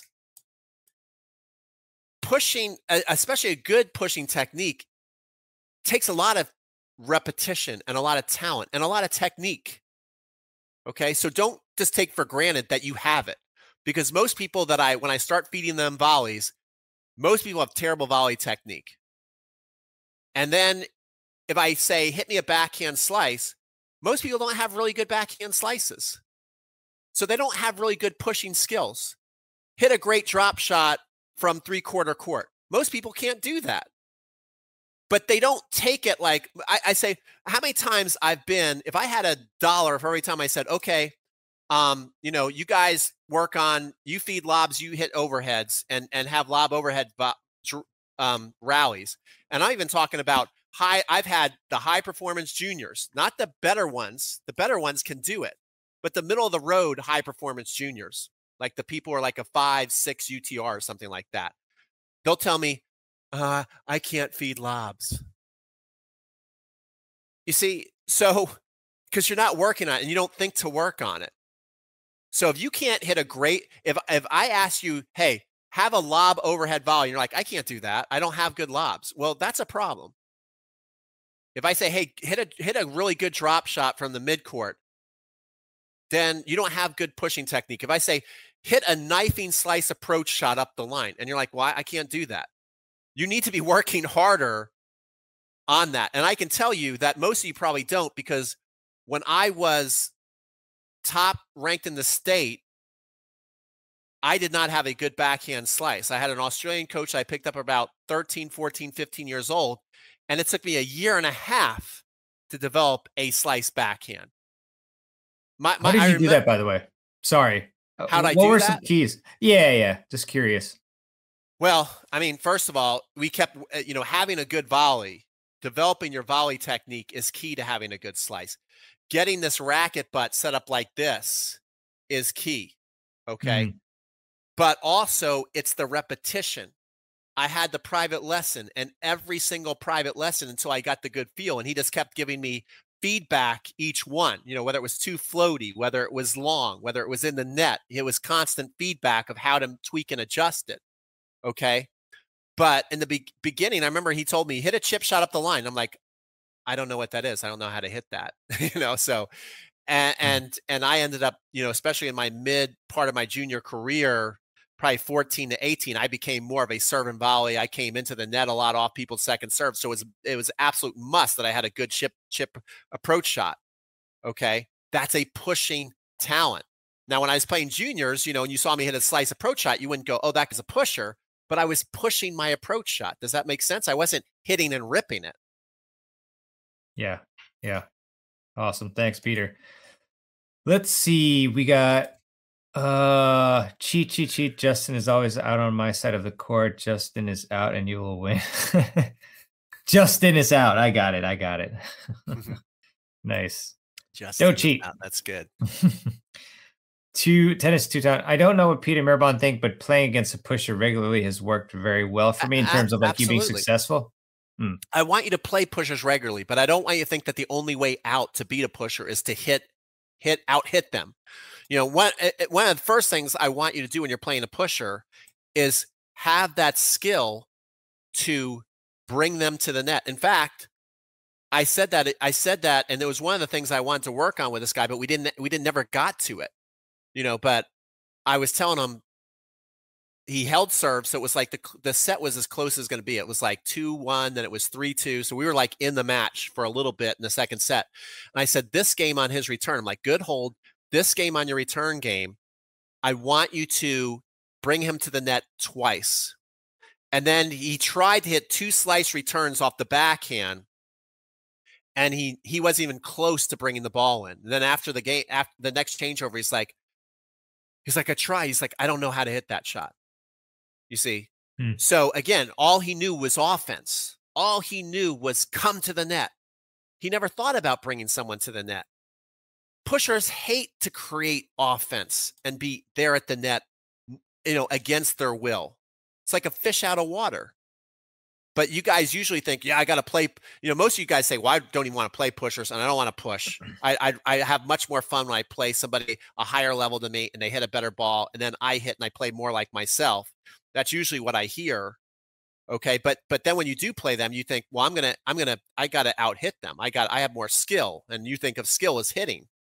But then you quickly find you're in a dogfight, and you start tweening the whole match, and you tell yourself you're pushing. You're not pushing. You're tweening. Don't get the two confused. Yeah. Yeah. Dangerous in between tweenering. Dave, when I try not to hit winners, I win more games. Yeah. Percentages. Absolutely. Dr. Bagel Maker again. Can you push a topspin forehand that isn't a crazy moon ball? As far as introducing pushing into my game, I started chipping in my return game to throw off opponents. I like that strategy. What do you think about you cannot push a heavy topspin ball. Yeah. See, hitting a heavy topspin ball requires a swinging technique. Like I said, guys, if I am going to hit with Mehrban and I bounce the ball in and I hit it to him, I didn't hit the ball hard, but I hit it. I didn't push him the feed. I didn't tween him the feed. I hit him the feed. So in order to hit a good topspin ball, heavy moon ball, you've got to hit it. If you tween it, it's going to fly on you. It's going to take off like your strings are like at like 10 pounds. That's what tweening feels like. When you see the ball that's like, like where the hell did that go? That is, I'm telling you, a classic symptom of your tweening. Yeah. Never when that swing speed reduces, man, it's not a good time when you're trying to top spin. Tweening also doesn't mean that you're not swinging with racket head speed. It means that there's something in there that holds back the full commitment to stroking the ball. Yeah. Like this guy, lots of his tweener shots, he hit the crap out of him, but he he's the first ball he's there and he hits it, boom, and it goes like right perfectly in the corner. The next time he's there and he goes to hit it, he hits it really fast, but then his body jerks out. There's something mentally, confidence-wise, that is making him tween. I don't mean that tweening is always hitting slow, but it's neither a stroke or a pushing technique.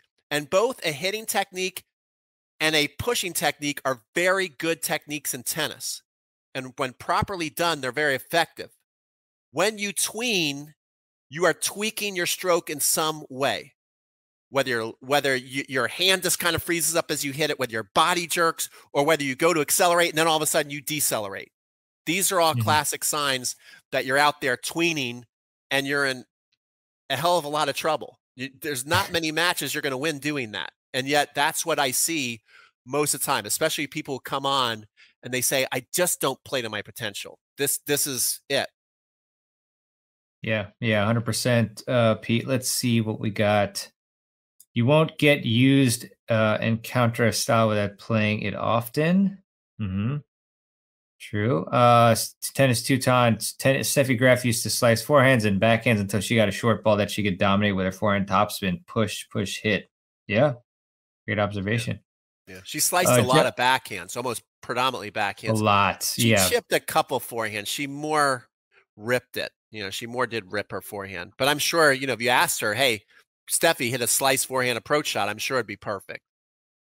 Yeah, 100%. John, sounds to me like a tweeny shot is similar to a bunt in baseball, no follow through. No. Yeah, I mean, like the slices you're gonna. Bunt is more of a pushing shot. A tween is more like you want to do something, and something within your technique and it's more within your mind bails out. It bails out of committing to what you're doing. So what I'm trying to get you guys to see, I believe it's and you have to have that. If you have good hitting technique and you have good pushing technique, under pressure for most of us, because we're not part of this, we're not going to a practice every single day for 3 to 4 hours a day and playing other unbelievable tennis players and then have a private lesson where the coach is feeding us balls. But as an adult, if you can develop good pushing technique and good hitting technique, under pressure, most of you are going to be able to execute a pushing technique easier than you're going to be able to execute a hitting technique. And I want you to be aware of that. And I want you to accept that that is okay. And it doesn't mean that you're playing defensive. I got a break point. It's 30-40. I'm afraid to just rip a forehand winner down the line.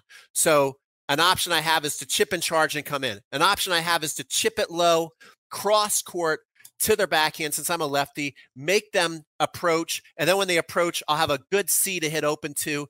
And then if I'm feeling confident, I might, hit a forehand down the line winner.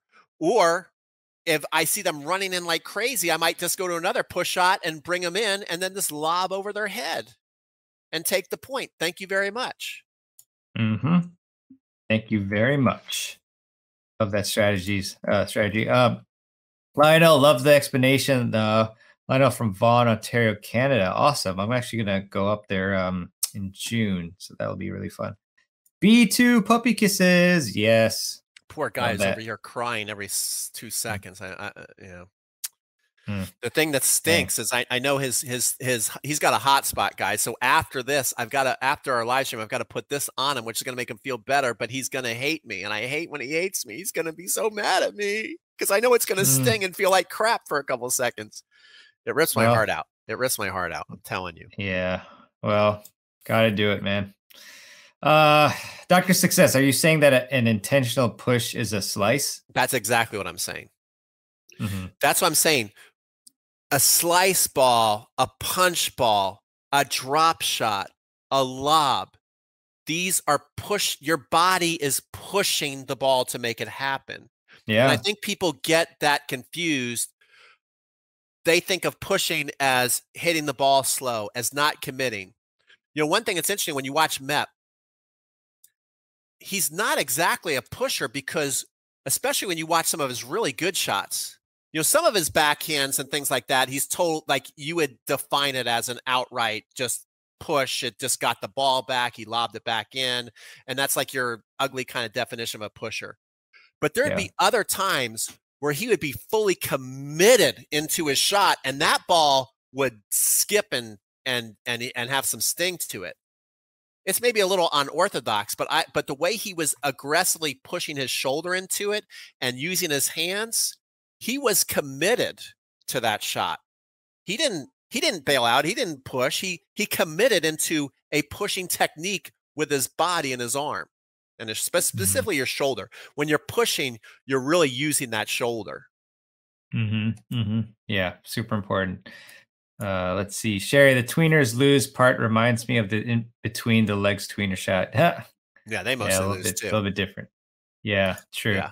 High backhand shots, you can side spin the shot cross court. Yeah, you can. You definitely can. Tennis two-time, gotta go. Great content. Thanks for doing this. Keep on keeping on. 100%. Thank you. Appreciate it. Elaine, I totally agree that you need to step out of your comfort zone and play a little different game when playing against a pusher or even a deep high topspin hitter. Yes. Agree. Or playing anybody. That's I just want to make sure you guys get this point.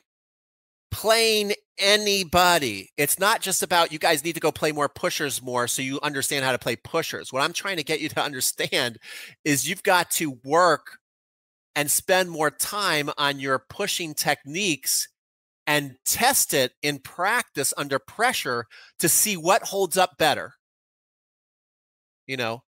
When you play this game against yourself, it will show you what is holding up. Your pushing shot, your hitting shot, a certain combination of pushing and hitting. You'll figure it out. You'll know more what to do in a match. Yeah, exactly. And a follow-up, I practice regularly with a pusher and find that when I hit deep topspin or slices, they have trouble. My issue is knowing where he is going to hit as he can adjust his direction at the last minute. Interesting. Yeah, that's a good skill to have. Any thoughts on that? I don't know if like at the last second they're just adjusting the angle of the racket face a bit. Here's something. Because pushers that people label as pushers take pride in that, and they kind of take more pride in their minds. People who want to be hitters, they take more pride in their technique and in their show, in their style. Pushers are like, I'm going to figure out how to beat you. And one thing that I've never heard anybody say ever, this is how MEP thinks and wins. He knew Rye was a serve and volleyer, and he knew that he was going to be coming in. So this is interesting. Listen to this. So this is probably what's happened to you, Elaine. he said, yeah, he's like, I saw you were coming to the net a lot. I knew you were going to be attacking me a lot. So I tried to hold as long as possible hitting the ball. I tried to wait to the point where I saw you kind of stop and commit where your body was going to be, and then I'd hit it. He said also when I hit second serves, because I knew you were going to come in a lot. So he did that on the return. And then on his serve, which he pretty much just taps the serve in, but he's kind of got like a little bite to it. It's not an all out, the slow serve. It's effective. He pushes it, but it kind of goes through the court fast and relatively fast and low. But he said, I saw you and I would go to act like I was going to hit the serve, but I didn't even pick up on it. So it's not like it was pure gamesmanship that anybody else would pick up on. It's not like he did a fake and then didn't hit it and then hit it again. But he basically just changed his cadence a little bit to where he thought like, okay, Rye thinks I'm going to serve now, and I'm just going to wait that extra little bit before I toss it and then hit it to kind of throw off his timing of his chip and charge and hopefully get him to miss a couple of times. Just little subtle things like this is what crafty players are thinking about when they're out playing you. Yeah, 100% there. Lionel, based on this conversation, NTRP rating should evolve to include pushing techniques like drop shots, slices, lobs, and so on. Well, I mean, variety of shots is a part of, the ratings to some extent. Yeah, I think it is. They say things like, this player can volley with confidence and hit overhead with confidence, and so it is in there.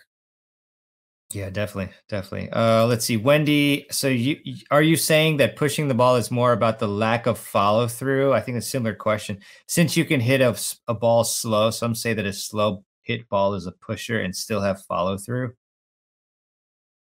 Yeah, I mean, guys, go watch John Newcomb hit a forehand. Lots of times he followed through. He went all the way through. All I'm saying, pushing is a technique. When I'm pushing, see, I can. Chris Evert, she didn't really hit her forehand, guys. She hit her forehand, but she pushed her forehand. So lots of 70s players, they pretty much all pushed their forehand. Let me get in here. It would be here, and then they'd push through it, and they'd reach out. See, so this is pushing. So you watch a lot of old school forehands, and they look a lot like this.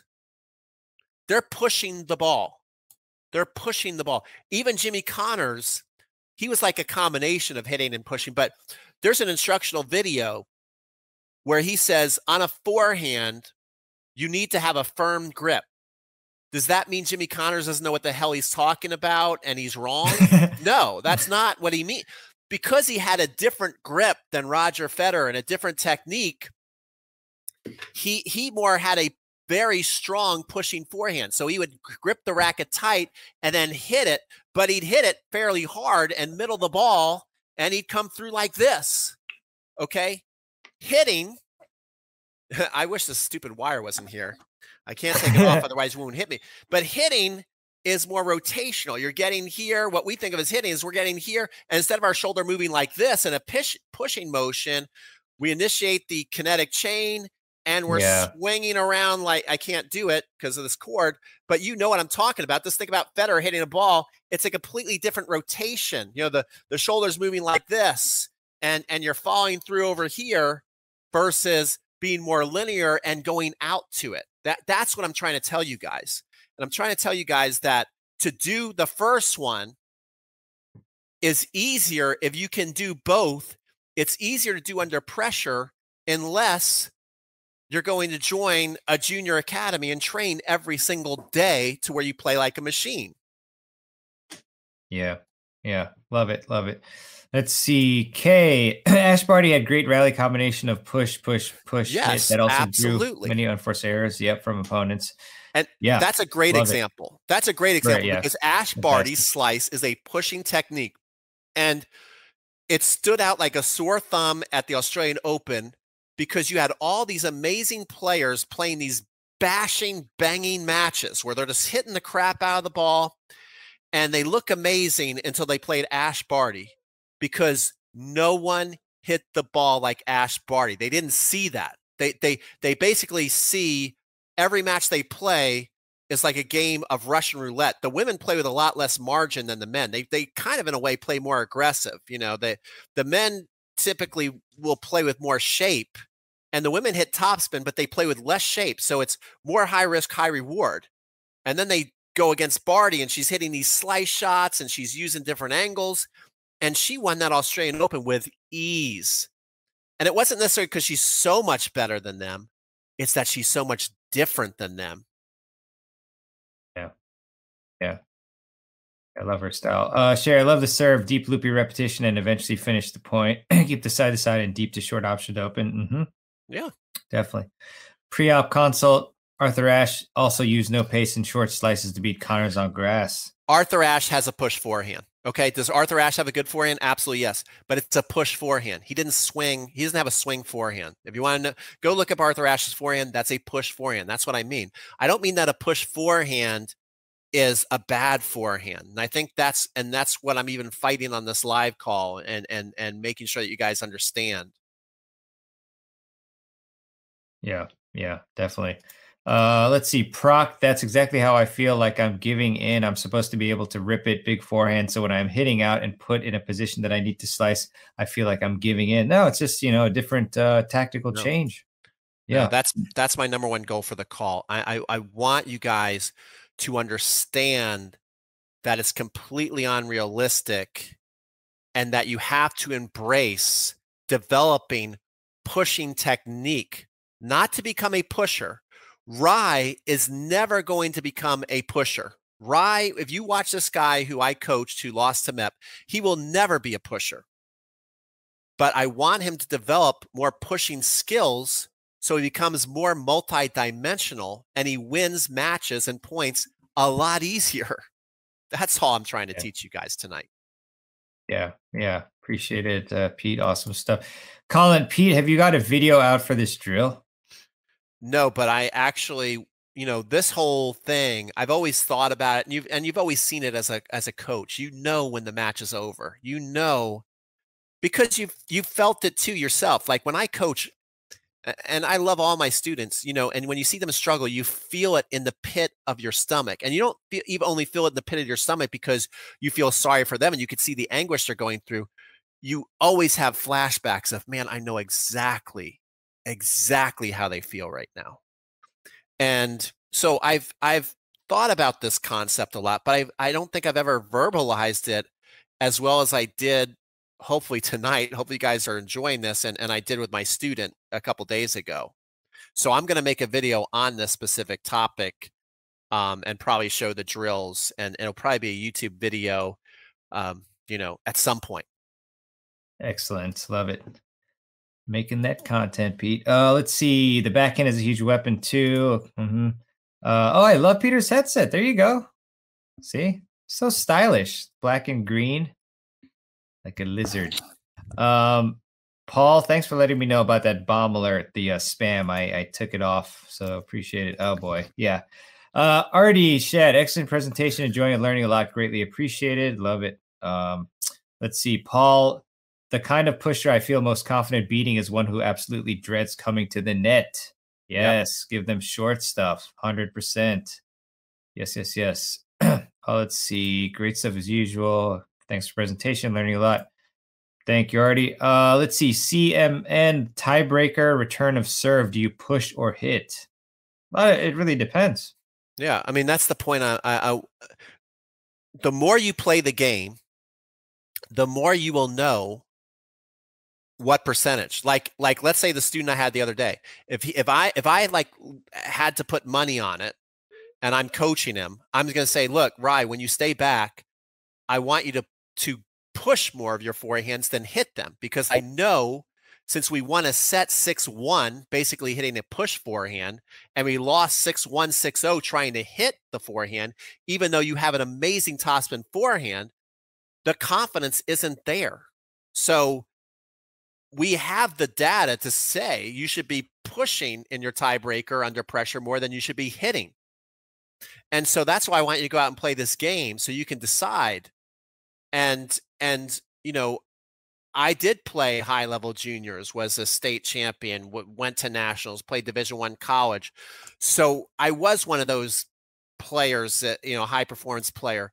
So I was able to tap in more into, like if you saw me where I think I'm pushing, you might go, well, Pete doesn't look like he's pushing, but I knew that I was be more conservative in pushing, or maybe I went to a chip and charge. And especially on second serves, I think everybody can kind of relate to that. You got a second serve, you got an opportunity to do some damage, and you have to have that honest conversation with yourself. Like, what does the data say, like, about you when you're in this situation and you hit? Are you most likely to make it when you hit it or when you push it? And then it also comes down to feel. I had enough reps to where I could do both under pressure, but I had to pick and choose when to do what shot, because sometimes they'd be serving to me and I'd be like, I'm nervous. I don't know if I can like hit out on this ball. So I would make a compromise and figure out what's the best hit or push to do to not just give a point away, because you should just be ripping when you see a weak second serve. Yeah, definitely. Let's bring me back here. Wendy, I think we've heard so often that pushers are those who just hit slow. Yeah. Yeah, they're usually not hitting with a ton of pace.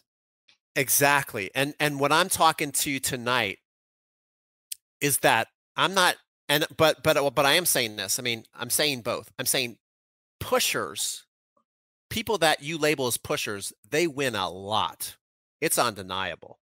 They win a lot of matches.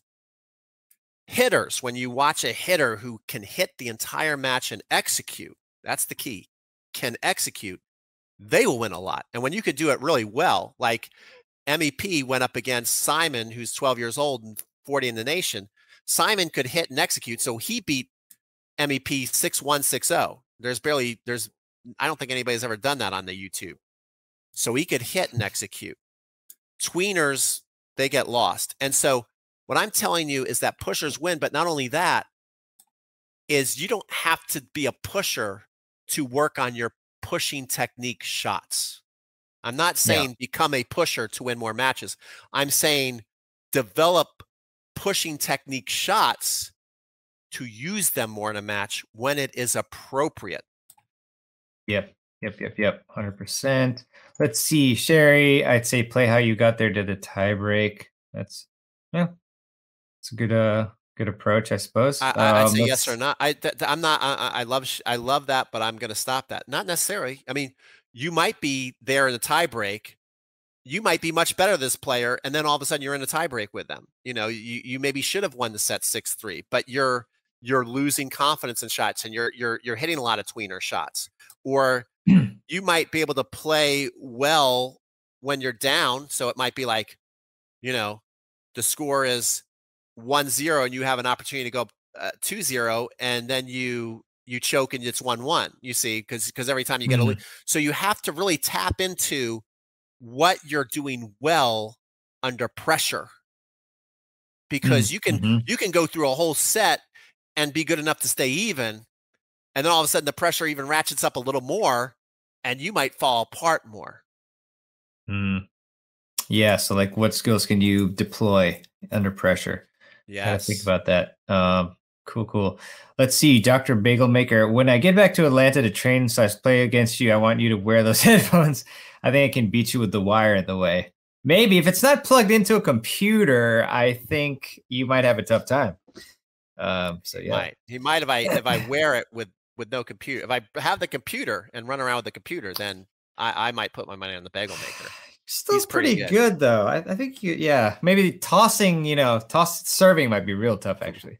Let's see, did extension cord. Kubi Vasek, nice. Great stuff, guys. So do you have any tips for taking the ball on the rise when the pusher gives you a super deep ball and you don't have court room to back up and let it drop? I mean, it's all about the footwork there. It's it's tough. Sometimes you got courts that have plenty of space in the back. Sometimes they're not so much. So I think, footwork, short swing, and then really got to concentrate and zoom in on the ball, when it's coming towards you, especially when it bounces. The timing, it's going to be tough at first, I think, especially if you're not used to hitting on the right shots that much. But yeah, any other thoughts, Pete? Again, it's knowing your skill set. If you hit me a deep, heavy ball, most of the time I'm going to take it off the bounce and do something that looks like a swing. Okay. if you hit a deep, heavy ball to MEP, and what was interesting is watching MEP warm up. I was like, oh, he's developing. He hit some swing hitting forehands in the warm up. He didn't do as many in the match. He had a couple when he had the good score and good confidence. But if you hit MEP a deep, heavy ball, he's going to absorb it with a push. So you've got to be, honest with yourself. When the ball is coming deep and heavy, even though you want to look good and take it on the rise and swing through it versus push it, what do you actually do? What does the data say will go in more for you? That's what you need to do. Let the data dictate your game, not how you want to play. Sorry, I think I was on mute. Azair, it's a slow underspin slice the pushers do for me. I lost so many matches against pushers. Need to practice and play better. Balls close to the net. Any thoughts in practice drill? Well, you should rewind it for sure, Azair, because we went through, Pete went through like a great drill for you to do. So just watch the replay on that, and you'll get a lot of, all the information you need basically to answer this question. Dr. Bagel Maker, I can smoke a slice backhand, but not a slice forehand. Do you have a video or a tip to do so, Pete? Any slice forehand videos? Okay, so with my 3 big bonuses, there's tons of videos on how to hit great chip, slice, push forehands. So excellent. Again, and maybe it's a good time to transition to this, Mehrban, because it's late. But you get my 7-day double specialty shot challenge. I teach it in there, and a no fear net play. I also teach it a lot in there. This technique. Yeah. I would just put in the link actually in the chat. Let's see. Oops, that's the wrong one. But I think at this point, I really appreciate everyone following along, and we do want to definitely have you stick around just to hear about the awesome bonus package. It's like ridiculous how much stuff is in this package, and we highly believe that these resources are going to really help level up your game as long as you implement. So Peter, do you want to talk about your bonuses that you will provide if you get the all access pass through your link? Yes, I'm going to share my screen so you guys can see this. So I'm hitting share screen. I'm sharing, and then I'm going to put this up and share the side. So it's loading. It's loading now.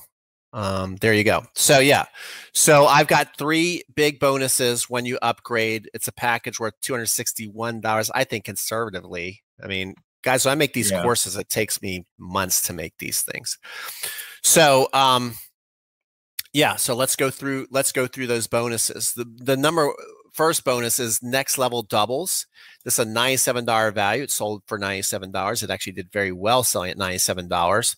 And it's got videos like when to poach, when and how do I come to the net in a doubles rally, when do I set up my partner, when and how do I set up my partner to close out a point, how to understand effective shots and how to take advantage, best tactic to play with a weak partner, how to play with forever changing partners, how to beat and neutralize somebody who is a poach monster, which side should I play, how to deal with people who dink and lob, pushers. What happens when I am the inferior player and partner, running plays with my partner. So all that and more, there's 108 videos is inside Next Level Doubles. And this is another video that we actually talked about this on a live stream before. It's like, how do I handle a high backhand volley? I got a video on that. Okay, next one is No Fear Net Play, also valued at $97. And you got forehand volley videos, backhand volley videos. We're going deep on step-by-step technique. I teach it to you just like if you were right on the court with me. Okay, I teach it in that step-by-step format. Ball spacing and movement, the drop shot, wall drills, warm-up drills, how to add a power volley, which is basically you can learn how to hit a power volley on both sides. Just think about then the ball bouncing, and you've got an amazing driving forehand and backhand slice. Safe spots of the court, hot shots on the court, and danger zones. Basically mean like, where can you hit that's safe? Where can you hit a shot that, is going to be giving you the point, and where are the danger zones, those shots that you think that you should hit and you go for it, and then you always lose the point, or you set yourself up to be past the next shot. That's what that means. Mid-court mastery practice, improving your volley net skills, coverage, accuracy, and volley skills, all inside that. And then finally, you got the double specialty shot challenge. That's 7 days of working on different skills. Right here, I'm doing a pushing technique. It's basically like I've got 2 fake Roger Federers there, and the drill is that the ball machine is feeding me like a second serve, and rather than ripping it under pressure and thinking I can hit a winner against Roger, I'm going to lob it over Roger's head right behind these 3 cones, make the other Roger change, and then this Roger's got to change and decide if they're going to move over or move back. And then most likely, if I hit a good lob, I'd fall to the net and get a nice smash overhead for me and my partner. So that's just one of many specialty shots you'll learn that are going to definitely help you if you can master them in doubles matches. So those are the big bonuses you get when you sign up. You can stop. I'll stop sharing my screen. But again, you have to buy off my special link. So Mehrban can put that in there. If you're on the actual summit page watching this, you can click the link there, and it will go into basically my buyer's library where I get to see that, okay, they bought off my special link. And then what I have to do is then me and my web developer go through and set you up individually and put it into your member library, send you out an email letting you know it's in there. And if you don't get it within the next 48 hours, then you send me an email to crunchtimecoaching@gmail.com, and I will make sure we get it in there. Yeah, perfect. And I do want to just put the slides up just so we can understand like all the stuff that we're getting here. So you're getting lifetime access to all 40 Summit masterclasses from this year's Summit. So I know a lot of you watched a ton of the courses or the classes. I had somebody email me, Steven, that said that he took notes on 21 of the sessions, which is amazing. So a big up to him. And then you not only get that, you get the audio MP3 downloadable files of every single Summit session, so you can listen to them in the car, in the shower, while you're cooking, all that anywhere you want, which is something that I love doing. And then you also get the transcripts of all the Summit sessions, which was requested a couple of years ago, and we've implemented that. And then you'll get the Tennis Summit implementation worksheet. So as you see, the value keeps rising up exponentially. And Wendy's asking, will they be in our Tennis Files library? Yes, exactly. They will be in the members site that you'll get login information sent to you. So all that will be in the library. But not the my exclusive bonus. access. Not my bonus. Oh, yeah, I'm sorry. That's true. Yeah, because to clarify, Peter will email you information to get his bonus within a few days. Two different websites, guys. I'm supporting Mehrban's Tennis Summit launch. Yeah, appreciate that, Peter. And then you also get a members-only Q&A live stream with me and a guest coach, most likely. Then you will also get a free set of Signum Pro or Genesis strings, which is really awesome. I befriended the owner of Genesis Strings, who's also the national sales manager for Signum Pro. And so like within 2 weeks after the summit, probably sooner, I will send you a link from my friend where you answer a few questions, and then based on your preferences, that factory will send you a free set of strings. So super cool. That's amazing. Yeah, it's pretty awesome. So definitely, I mean, they're really loading up because we have hundreds and hundreds and hundreds of people who are gonna get in on this. And then also special deals and discounts from our sponsors, and then after all that stuff, you get No Fear Net Play from Peter. You get the Next Level Doubles from Peter, and you get the 7-day double specialty shot challenge from Peter.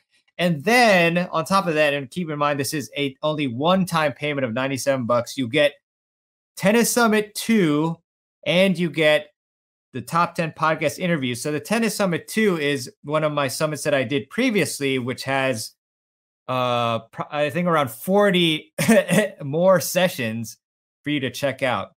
So you're getting 2 summits for the price of one. And then, the 3 programs from Peter, all these bonuses, free set of strings.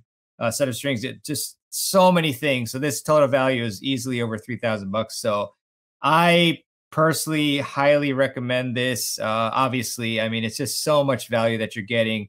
And I'll put Pete's link in the chat one more time.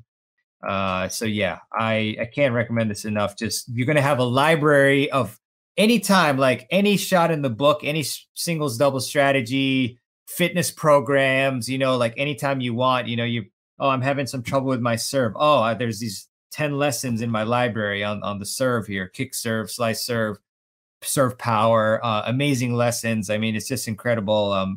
Get all the top coaches here for you all to help teach you and you know, for you to implement and learn from. And it's amazing stuff. So highly recommend that you get the all access pass, because also the opportunity to get it expires tonight at midnight Pacific time. So after that, we're closing access to it, and highly recommend that you jump on this amazing deal. So any other thoughts about this, Peter? I just totally agree with you. I mean, the thing I is, couldn't fit everything on the sheet here. I mean, you can't fit everything on the sheet, and I don't know if you guys heard the story I told the other night. It's like, here's the other thing which he hasn't mentioned. You know, you're not even, you're trying it. You're saying, and by now you should really realize, you know, is the quality there? I mean, think about everything that online instruction does, which I'm super proud of. You know, you get to experience the entire thing for free. Yeah. That took Mehrban all year to create and to orchestrate and to get all these amazing coaches that have won Grand Slams and coach Grand Slam champions and are master professionals and have over 260,000 YouTube subscribers and on and on and on.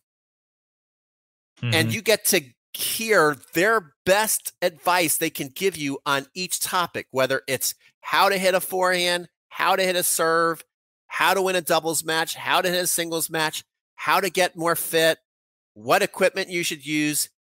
It's the best of the best. And if you decide, if you have something, and I'm just going to say it, you almost have to be kind of like bail. I think it's a total bailout if you buy it and then you return it, but you can do. There's no judgment. We just return it. I am judging you right now because I'm like, how could it not be helpful? Like, you didn't use it. There's no way it's not helpful. You didn't take the initiative to use it. But go ahead. You know, if it gets overwhelming, if your life gets too busy, if you get injured or whatever, you can send Mehrban an email and get 100% of your money back. Now, with all that said, I went to go watch one of my favorite musicians. I bought a ticket. Daryl Hall. Love Daryl Hall. Love Daryl's house. Hall & Oaks. Super stoked. Buy the ticket. Realize he's playing with somebody that I don't like at all.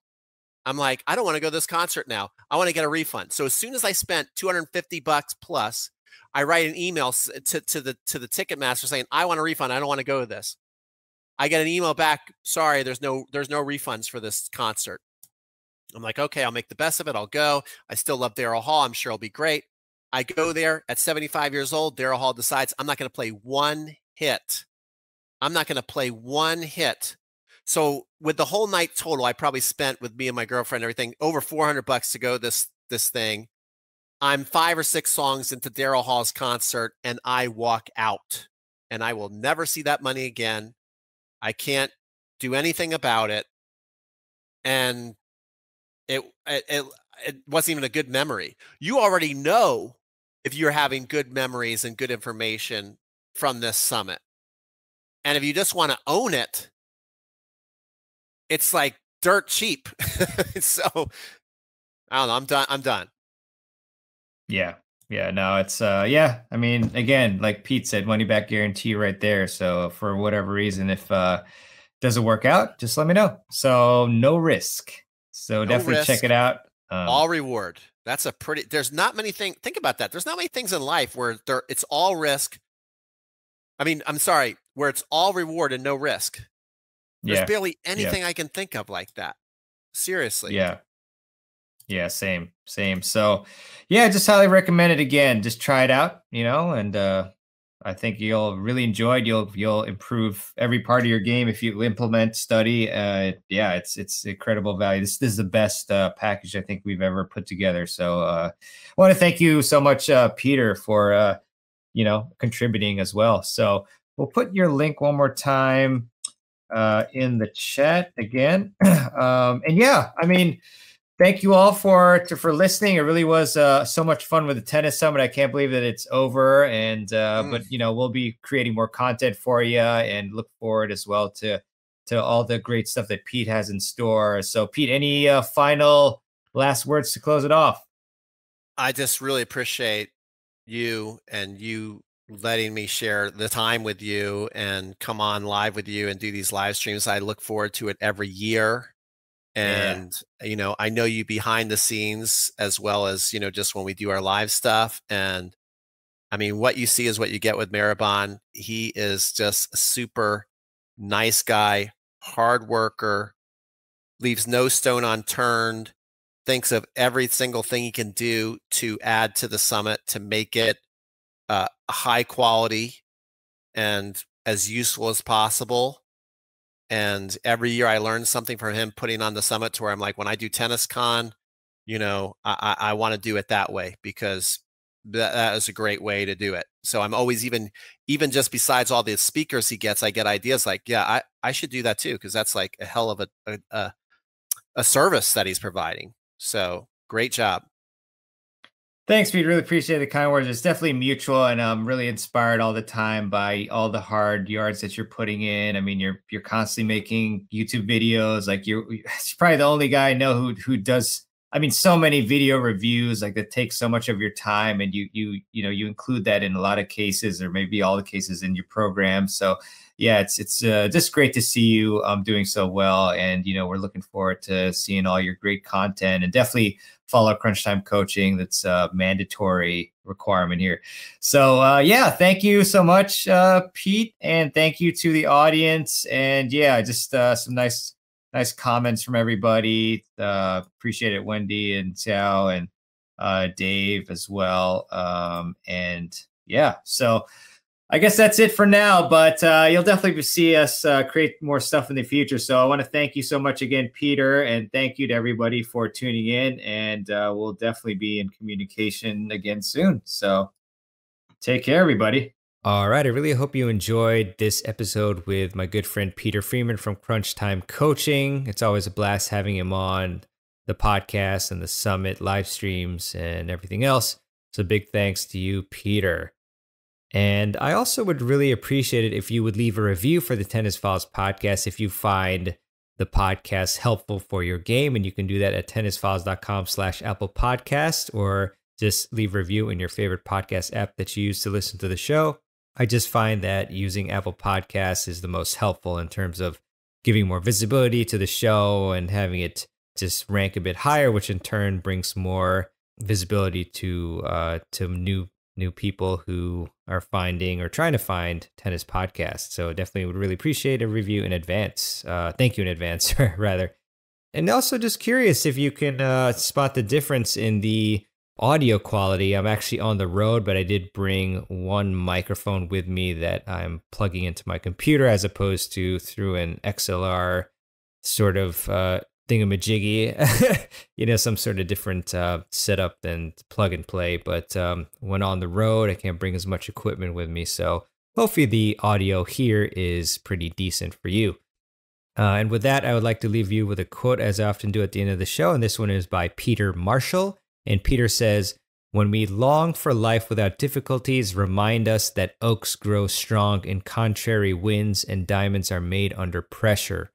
Really love this one. It's all about really adversity and seeking discomfort, as David Goggins says. Great book there, although warning, there's some expletives in that one. Unfiltered David Goggins, he is. But yeah, I mean, that's the way to do it. If we just stay comfortable, we'll never figure out our weaknesses, and we'll never figure out what we need to work on to improve. So definitely put yourself under pressure with competition and tournaments and match play, serious practices with tough opponents, and that's the main way that you're going to improve and reach your true potential. All right. With that, thanks so much for listening and looking forward to bringing you more informative and helpful and entertaining episodes in the future. And with that, I'll see you on the next episode of the Tennis Files Podcast. This is Mehrban and Peter signing out.